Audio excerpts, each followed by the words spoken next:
wannan haka yake zama na amana, dole sai an ɓata wata ran, amma dai ba a taɓa rabewa ba, ko da an ɓata sai an shirya.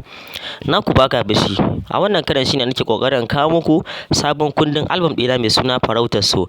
Kamar yadda muku alƙawari 2023 insha Allahu zan kawo muku wannan album, to lokaci yayi, kwanan nan kaɗan zan kawo muku shi insha Allahu, domin a halin yanzu ina kan aikin shi domin na ga na kawo muku waƙoƙi masu nishaɗantarwa, faɗakarwa da ilimantarwa.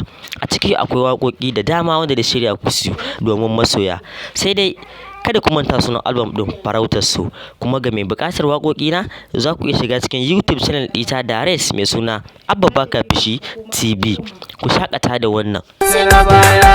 Abba Zakirai Baka Bishi lakabi na ne, ni nake waka murya ta ai wasu sun gane. Tun ina yaro iyaye na suka rene ni, su ne suka ce Abba Allah yayi maka albarka. Ko da ke kisa kanya ai tafi magarya.